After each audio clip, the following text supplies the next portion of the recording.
Welcome to Resolve IBS and IBD Naturally. I'm Courtney Cowie, a nutrition therapy and functional diagnostic nutrition practitioner. If you are struggling with the symptoms of IBS or IBD and want to get to the root cause of your symptoms so you can take back your health through a whole person approach, this podcast is for you. Just a disclaimer that the information I'm presenting in this podcast is for educational purposes only and should not be taken as medical advice. You should always consult a qualified practitioner before making any changes to your health or medical regimen. That being said, let's get on with the show. I'm excited because this is a bit of a deviation from my typical functional medicine themes. I love functional medicine, but my other passion and area of knowledge, if you don't know this about me, is Chinese medicine. And actually, my first entry into holistic health and the healing arts was as a Chinese medicine trained bodywork therapist. So I might speak on that at another time, another date.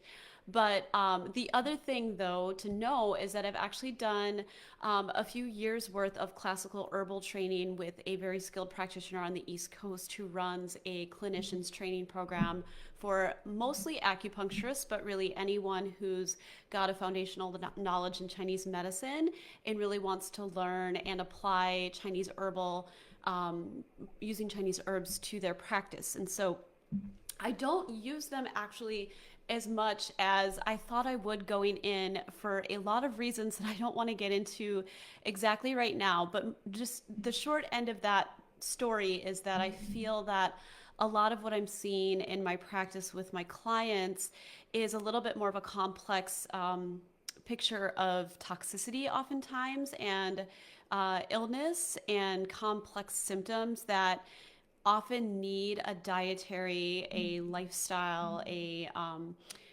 mental, emotional, nervous system level of support that needs to go beyond just giving them an herbal formula. Now, again, this has just been my experience and my bias and just all of the people I've worked with noticing that absolutely there could be a time and place to bring Chinese herbs into the picture depending on what a client is struggling with, but I would not rely on just an herbal approach such as that in and of itself.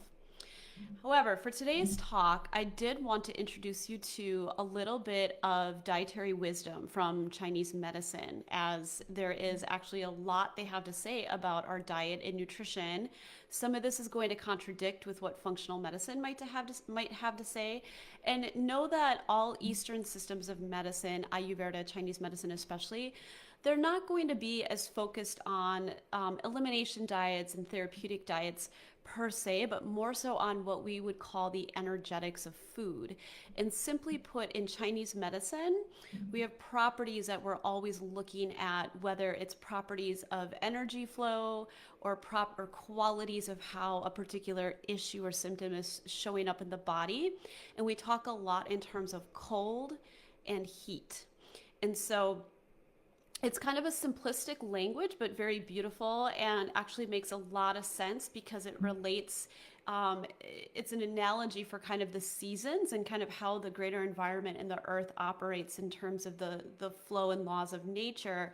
The Chinese were very observant and they looked at the human body and actually saw a lot of parallels with processes, cycles, phenomenon that would show up in the human body in terms of cycles of aging and cycles of, even just something as simple as the menstrual cycle in a woman, having a lot of parallels with the way that nature and life works on a greater whole on the earth, right?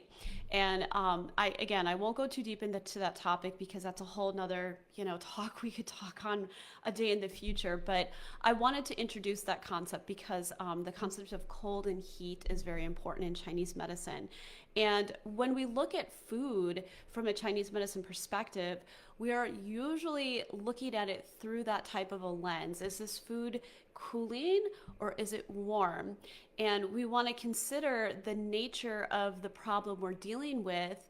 And so today I'm going to speak specifically to something like IBS, which also is very similar to IBD. So a lot of what I'll be focusing on with IBS, we could apply to IBD as well, and how those symptoms tend to manifest. And generally speaking, how Chinese medicine would view those symptoms. And so again, this isn't a generalization because, of course, individual to individual, these things are going to be different and there could be heat in one person showing up as cold and another that's manifesting as the same label of IBS. But generally speaking, we can kind of draw some conclusions about what we normally see. So if we just look at IBS, I want to talk a little bit about the physiology and breakdown from a Chinese medicine perspective. And I want to do this so that you understand the five foods to rethink that I'm about to give you according to Chinese medicine principles. It'll help you understand why I'm asking you to give some thought to these foods, because then you'll have a basis for understanding Chinese medicine. So if we look at IBS, generally what we're seeing is a weakening of the digestive system, and person to person, it could be more extreme or less extreme. But generally anywhere between typically the stomach and the end of the colon, we're seeing either dysfunction, weakness, underproduction of digestive fluids in most people. And Chinese medicine would kind of look at that in terms of flow of energy through the body. We have all these channels that traverse that core abdominal region of the body, and we have kind of these energetic pathways that flow. And I'm really making this simple in my explanation, but suffice it to say that any kind of physiological breakdown or weakness in the body is usually due to a stuckness, a blockage problem of that flow of energy, or a deficiency, or sometimes an excess. And oftentimes the deficiency and the excess is happening because there is a block and energy isn't moving freely and it's not balanced. And so it might be, excessive in certain areas and not enough in others. And so for a bunch of different reasons, this is the work I do in an initial consult with one of my prospective clients. I explore what might have led to that digestive breakdown we're seeing, whether that's acid reflux, bloating, cramping, alternating bowel movements, or struggles with either constipation or diarrhea, nausea, vomiting, pretty much anything you can think of that could go wrong symptomatically north to south in the GI system, we could often tie back to a dysfunction or a weakness there. And so energetically, by definition, that would mean there's some disruption, there's some deficiency often going on in that particular area. And then there's specific meridians or pathways that tend to correlate more so with digestive function. And I won't go that deep for now. But generally speaking, what I normally have seen, and this is true from just my studies in Chinese medicine, herbalism, is that often these folks with IBS are showing up more on the deficient end versus the excessive end, often, right? Not always, but often. And so if you understand that principle that there's a weakness there more so, in Chinese medicine terms, that means to really balance and build them back up to health, we have to offer foods that are actually nourishing, easy to break down, and easy to assimilate, because you can think of the digestive system as sort of like having a sprained ankle. It's like working, but not at capacity. This is kind of a simple analogy, right? And so, there are certain foods that Chinese medicine considers more difficult to break down, or that requires more qi, which is this vital energy that flows through the body. It's the energy that animates us in the morning to get up. It's the energy that basically gives us life, right? Chinese medicine is very, very concerned with how that energy is flowing and moving, and that dictates how health is in the body, right? And so if there isn't a lot of that qi or that vital energy available to help support robust digestive function, food will not break down well, and that will also lead to a lot of these symptoms. And so it's kind of a chicken and egg. Sometimes there's weakness that shows up for whatever reason, and that results in weakening and deficiency of vital energy in the digestive system. And then sometimes the food itself that we're consuming can actually lead to physiological breakdown and weakening of the digestive system. So we don't always know kind of which comes first, and sometimes it's a little of both. But just suffice it to say that we have to really consider IBS sort of like a condition similar to a sprained ankle on a runner. And we wouldn't want to ask a runner with a sprained ankle to go out and compete in a 5K because they're not ready for it. We might need to nurse the system, nurse the ankle, support it slowly back to health, and do this in a very graduated way to hopefully rebuild it to a point where it can handle that kind of a stress load. And the same is true with the digestive system. Are you struggling with chronic diarrhea or constipation and have been told by your doctor that there's either nothing wrong or that you're going to need to take a med for the rest of your life to control symptoms? What if there was another way? A way that empowered you to take back your health through a smart nutritional strategy and through running the right testing to identify true root causes. If you are ready to say yes to self-empowerment and to starting the journey to real improvement in your gut health, click the link to grab my free e-guide. So another thing to kind of bring in here that gets back to the cold and the heat principles in Chinese medicine. Often when we're looking at a picture of deficiency, we're thinking in terms more so of cold versus heat. And the reason for this is that where there's vital energy flowing and moving appropriately, there's warmth. And a simple way to understand this is if you think about just a living, breathing, moving person, like a child, children that are very healthy, right? They get warm easily when they run around a room. They have rosy cheeks. They create energy easily when they're young and full of vital life force, versus a cold, dead body that has, expired, doesn't have any life force. It is cold. And I know this is a bit of a goofy analogy I'm using, but this is very much how Chinese medicine looks at properties of hot and cold in terms of just quality of that energy moving through the body. And generally, cold conditions are very, very grave and serious in Chinese medicine because the colder something gets, in a sense, the more it approximates being in a state closer to death.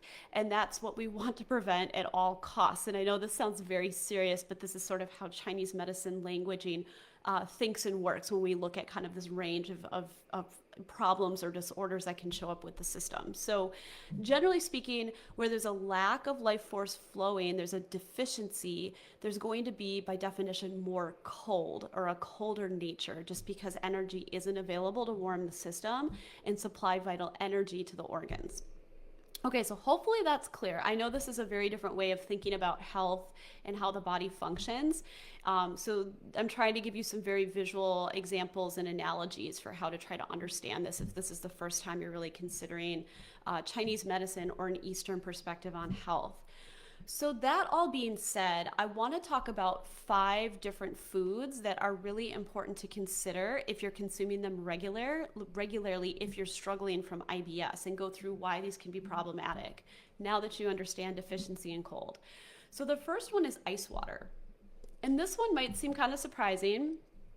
Maybe for some of you, though, it's not. And as I go through these, you might even be thinking to yourself, if you've got IBS, yeah, actually, I kind of notice when I eat that or I drink that, it is kind of a problem for me. So ice water essentially is literally temperature-wise cold. And so this is sort of analogous in Chinese medicine to taking this really cold drink and throwing it over a pretty weak fire. So there's this concept in Chinese medicine that if you can kind of envision the stomach and the middle abdomen, there's this cooking pot that symbolizes our digestive system's ability to actually take in food and process that and break it down into substrate to use for energy.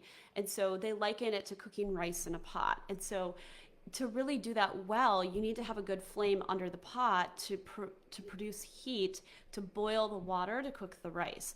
Now, imagine if that fire, that flame, was very weak, which is often the case in IBS. It takes much longer to boil the rice is undercooked, it's partially cooked, and eventually doesn't really get all the way there. And so if you think about analogously in the body, partially cooked, undercooked rice is not going to absorb very well or become very good energy for us to use. And so now if we take this cold water and dump that on top of this weakened cooking pot and weakened fire, it's just going to make that entire problem worse. And so we're speaking more energetically here, but the idea is that if you've already got a weakened digestive fire, you don't want to be putting a lot of cold foods, especially ice water, down the pipe. Now, of course, in the summer, if it's hot, it can often feel really good to have a glass of cold water or a cold beverage. And so I always tell people, don't take this as a hard and fast rule that you can never ever drink a cold beverage.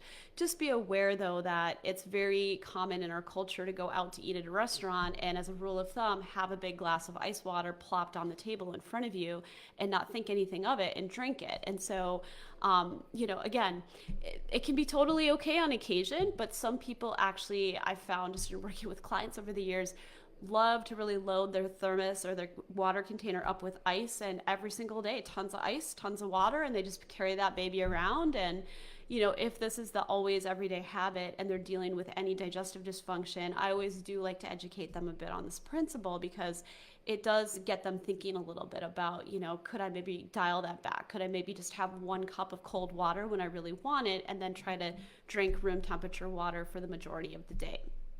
Okay, the second food I want to speak to is salads. And this is a huge one. This particular dish shows up a lot on the food journals I look at for clients, especially my women. And I think partly it's because culturally we think of salads as a great way to get all these vegetables in. Vegetables are so healthy for you. This is sort of our cultural way of thinking, right? They're fairly quick to prepare. They travel well. We can just throw them in a container and take them with us to work. Sometimes I find with my female clients, they don't tend to have a large appetite for certain meals, and they will tend to gravitate towards salads because they feel like they can get a meal in, but it's less heavy than eating, a bunch of meat with like something on the side, right? Like a salad just feels lighter to them. And I get all that, but what again I often have to educate my IBS clients around is that salads are, generally speaking, a lot of raw vegetables. And raw vegetables means that they're not cooked, they're in their natural state, which in Chinese medicine terms requires a lot of firepower, a lot of digestive juice to break down.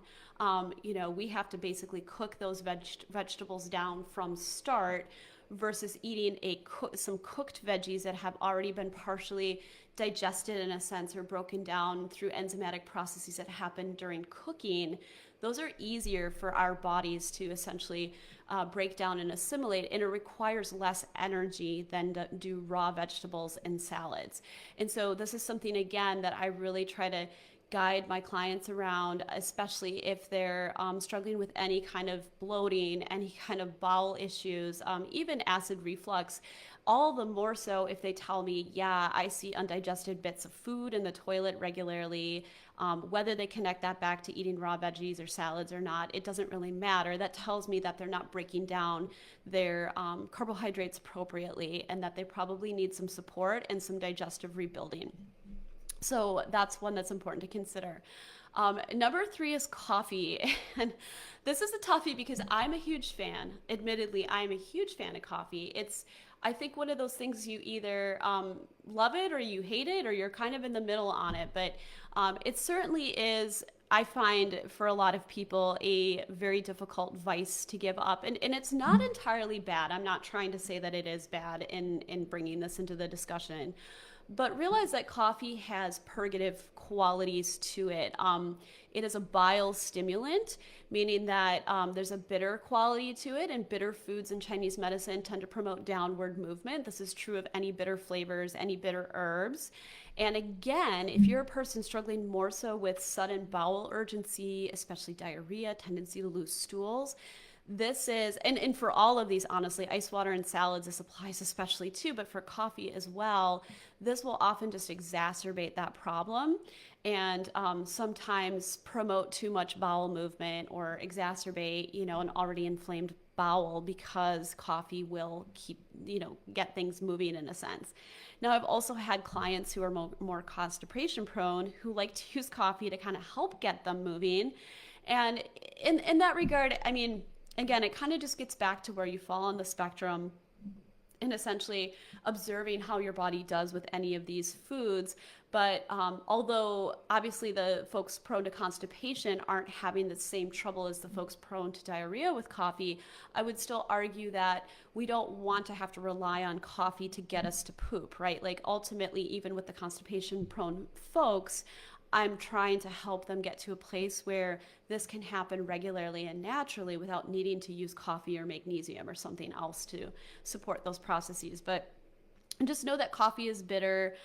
It does have resins and oils to it that can be irritating to the stomach lining. Not that that's Chinese medicine based, but that can often exacerbate things like heartburn and just GI discomfort in general.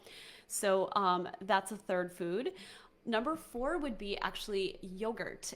And a lot of people actually that I work with already kind of know or have found out through self-experimentation that they don't do so well with dairy, oftentimes even cow's milk-based yogurts. But sometimes I have people that think yogurt is actually really a good choice. And it can be, especially if you make it at home with your own natural probiotic starter, depending again on whether or not you've got a dairy sensitivity and depending on what you're using to make the yogurt from. It might be tolerated more if you use like a goat's milk versus a cow's milk for certain people. Other people might have to make it from like coconut milk, right? So there's lots of different ways we can make yogurt, but for sake of argument, here I'm speaking more to store-bought yogurt, and that tends to be cow's milk-based yogurt. And the thing with yogurt, and this is true with all dairy, but especially yogurt, and especially the yogurt varieties that have added sugar, which are a lot of the varieties in the grocery store, is that it is what's called damp promoting in Chinese medicine. And so dairy in general, the more dairy we consume, according to Chinese medicine principles, promotes damp in the body. And by damp, I mean symptoms specifically like, postnasal drip, mucus production in the throat, dampness in the intestines, which can actually, again, maybe push a person more towards loose stool. Mucus even in the bowels, right? Like that comes out when a person has a bowel movement. All of those would be damp qualities, damp signs, damp symptoms. And it's quite common that with clients, they notice that when they eat certain foods, they're having a lot of drippy nose, postnasal drip, even sometimes increased mucus production. And that's not always tied to dairy. It could be a food sensitivity. It could even be upper GI deficiency that's causing reflux after they eat. It could be a number of things, but certainly with all dairy, this is something to really pay attention to. And just a quick story about this, I actually discovered when my firstborn son was young that just through experimentation and kind of putting 2 and 2 together, because I was early in my days as a nutrition therapy practitioner, that he was having ear infection after ear infection. And as a rule back then, we were a gluten-free, dairy-free household, and he really wasn't getting it from me at home. So then I had to kind of look into what my parents were feeding him when they were watching him in the daycare, and finally just said to everybody, look, like, let's just keep dairy out of his diet, because he was having so many ear infections that it led to 2 different sets of tubes. And I just thought, this is getting ridiculous. And I noticed the periods where everyone was able to stay the course and keep the dairy out. He did actually fairly well. It didn't matter if it was like cold and flu season or not. And then sure enough, inevitably it would creep back in, or there'd be some ice cream at a birthday party or something. And he would pretty consistently get an ear infection. And so that's something just to kind of note. If you're a parent with young kids, there can be a really strong correlation with dairy sensitivity and those types of problems, whether it's ear infections or as an adult, even sinus infections, just because it promotes more mucus production, more bacterial growth, all the more so if you have immune reactivity to dairy and sensitivity. And then number 5 is brown rice. And again, this is a little bit of a, I guess a throwback to the macrobiotic diet era, which I believe was in the 1970s. And I don't know how many of you are familiar with that period of, diet fad, but What I know of that is that one of the trends that kind of stuck is this concept or this thinking that brown rice is better than white rice because it's a whole grain, right? And white rice is not a whole grain, or it's stripped down. And actually, what's very interesting about that, and we could argue the value of rice nutritionally, I don't want to do that, but for sake of argument, if we're just looking at brown rice versus white rice from a Chinese medicine perspective, the Chinese would actually say quite the opposite. If you look historically at what people consumed in Asia in those traditional cultures, they never ate brown rice. That just was not eaten as a staple crop. The rice was always dehusked or dehulled and prepared as a white rice. And part of the cultural wisdom and knowledge around eating white rice, and this still prevails in China and Japan at most meals today, is it was essentially a critical or a centerpiece dish to the meal that would energetically help support nutrient absorption of the rest of the foods that were being eaten. So if you go to China and Japan, it's not uncommon to have a bowl of white rice and then a few different little dishes that might be pickled vegetables and some meats and, you know, a variety of things. And so nutritionally speaking, they get quite a bit of diversity in their traditional diets because they're eating a variety of vegetables and meats and fish and that type of thing. But then the rice is always there. And so energetically in Chinese medicine, from a food standpoint, rice can help really strengthen digestive absorption. It's considered, actually, believe it or not, a chalky herb. It's not really an herb, but when I went through my herbal training, we talked a lot about it having those kinds of properties. And by chalky, it's sort of connoting that it has this like absorptive kind of ability to draw in, support kind of that nutrient assimilation of everything that you're consuming with it into the system and get the body nourished, right? And chalky herbs are often herbs that support digestion, support nutrient assimilation in Chinese medicine, support weakness. They're helping to nourish and build up in a sense, right? And so, you know, interestingly, this is specific to white rice. And I love to kind of teach this to people because, again, it's so counterculture to what we're taught or the messaging we get that, you know, whole grains are good for you and, you know, go for brown, not white, right? Well, when it comes to rice, you can actually now feel confident and good that if you're a rice eater, actually going for white instead of brown will support you energetically, especially if you have weak digestion, IBS, IBD, that type of thing. Did you find this episode informative and helpful? I'd love to have you leave me a 5-star rating. Do you have questions about holistic approaches to optimizing gut health that you'd like to ask? Please leave your question or comment below, and I will be sure to address it personally or cover it in a future episode. Be sure to check the show notes for any resources mentioned in today's episode. See you next time.